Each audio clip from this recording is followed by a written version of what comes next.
morning, Quadcopter 101 here, and what I got for you today is, this is a pretty neat quadcopter. This is the Star Wars TIE Fighter. It's not being advertised as the Star Wars TIE Fighter on the site that sent me this. I believe it was GearBest. But it is, once you get the box, if you look at the box, it says in the box, Star Wars TIE Fighter. It says Disney. I'm not sure if it's been officially licensed. I think they were planning to officially license it, but it doesn't look like the way it's being advertised now that they received that official licensing. But they are selling it. It is, if you look at it, yeah, it's a pretty good close representation of the Darth Vader's fighter ship.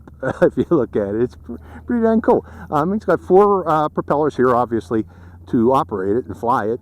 I did some flights in the house. This works great in the house, by the way, but also I want to see how it performs outside. It's a basic quadcopter. It has flips and rates, and also it does have headless modes if you press both of these buttons here. But other than that, you know, it's just a very basic quadcopter. It is powered by a generic 350 milliamp hour battery, you know, micro quadcopter size battery. But the thing is, this battery compartment is just a little bit too small for that battery. To actually plug in the battery cables, you actually need to run them outside, and I'll show you how here in a second here, just before we do the flight. But let's go over the quadcopter closely. You know, one thing I forgot to mention, it does have LED lights here in the front, and on the top here, it looks like there's somebody actually inside there while flying it, so that makes it look cool, especially when flying indoors or in the dark. The controllers here, you can adjust the trim by pressing this button here and bumping up the trim until it looks good, and then pressing the button to stop it. You can adjust the flips. You can do a flip by pressing this button here and telling it which direction to flip. You can adjust the rates on the quadcopter, beginner, intermediate, and expert, by pressing this button here. And if you want to enter or exit headless mode, you press both of these top 2 buttons simultaneously, and you'll hear a beep beep, which tells you you are in headless mode. Okay, to get this quadcopter ready for flight, again, I mentioned you just can't jam these cables back in here and close the door at the same time. There's just not enough room. So what I needed to do, and what I recommend that you do, is you slide these cables, these wires, in between the little creases on the door latch, like so. But then you slide the door shut, and you can get it somewhat closed and snapped, but there's still a little bulge there because that battery is just a little bit too long for this quadcopter. But we'll plug in the quadcopter and get ready for flight. Plug in its battery, keeping its battery external to the door, as you see here, making sure that our blades aren't going to touch those wires. And place it on a flat level surface, and turn on the transmitter like so, and bind the transmitter to the quadcopter like so. There, I think we're bound. Yep. Let me show you the lights real quick before we go to flight. You see these 2 lights here, they're flashing, but again, the top also lights up a little bit in the dark. But we are in beginner's rate. Let's see how it flies. Take it to the air. Yeah, it flies like a TIE Fighter. Let's go to the higher rate. Oh, I pressed that, and it gets a little more oomph, especially in the throttle. Now, since this thing, main selling point is its look, I'm not going to go too far with it. Let's try a flip, though, while we got it here. Flip. You got to hold the button down to get it to flip, and it does flip forward and back very well. Let's get it a little closer. How about to the sides? Oh yeah, it does side flips also. But, okay, now let's just fly it around.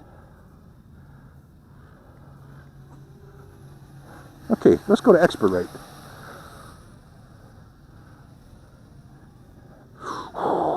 Luke, I am your father. No, I'm going to stop that. It's a little nimble quadcopter. I wouldn't think it would be nimble with that design on it, but it's nimble.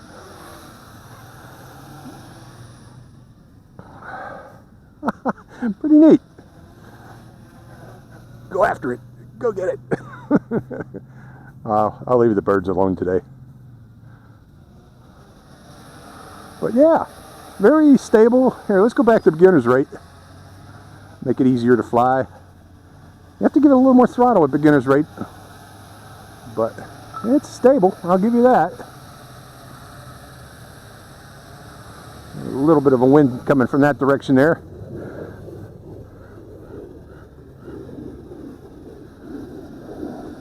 Neat little airplane, or quadcopter. Okay, headless mode, let's try that. I'm going to bump both of these buttons together. Okay, am I in headless mode? No, I guess beep beep means it's out of headless mode. I think the first beep means you entered into headless mode, so let's try that again. Both buttons together. There, that's the headless mode direction there.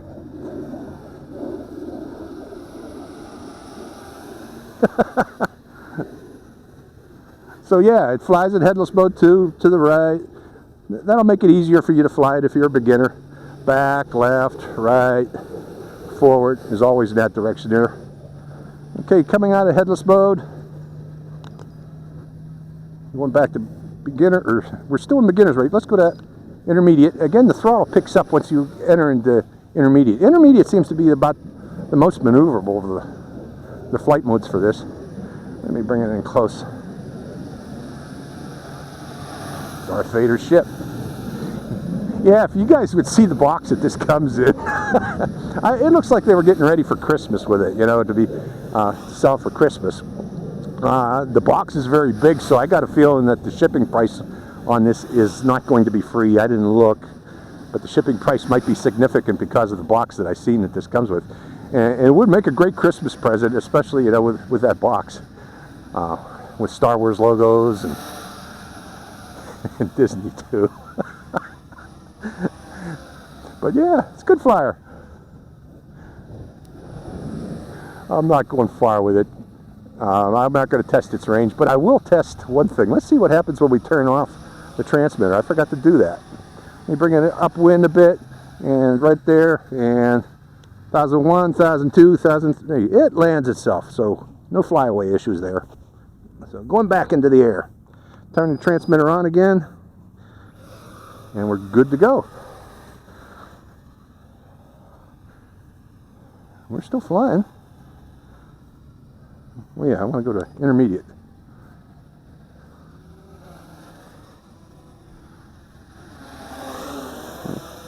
It actually flies very well. That plastic that this is made out of, I gotta admit, it's light. It's very light, and it's surprisingly light for all the structure that's on this thing. So, this does fly well. Let's go up this way. Go around and, well, fly around the trees.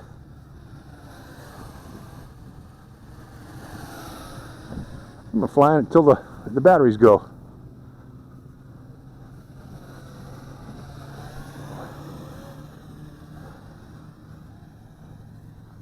Oh, I wanted to see if I could fly through these trees. Obviously not. Okay, let's park it here and take off again. Let's see, do I got more power? I do. Flying up in the sand area. Just varying the view here, folks. Damn, that's a lot of flight time on this thing. And especially that it uses generic batteries, you'll be able to fly this for quite some time. But I do recommend giving this a cool-off period in between flights.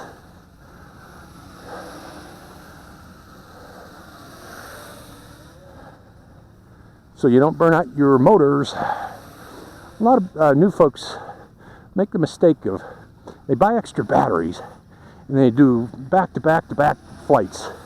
And then they go, oh, my motor's burned out. Why did that happen? Well, you don't give the motors enough time to cool down. That's why that happens.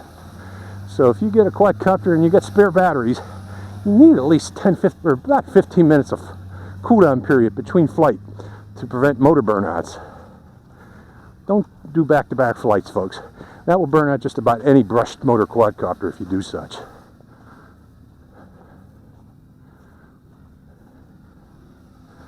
Boy, it's got a long flying time. Yeah, great Christmas present, this one. I like this one. This one's fun. Where's the Death Star? Gotta protect it.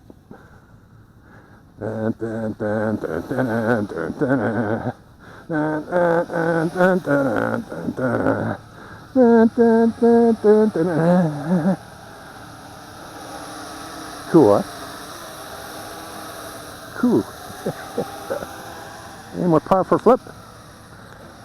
Yeah, a little bit. Still got some power. But that probably burned it out. Oh, it's getting sluggish now. And there we go. Darth has given up. Okay, again, that's the TIE Fighter, Star Wars TIE Fighter. Really cool. I liked it. Hope you enjoyed this flight. This is Quadcopter 101, signing out.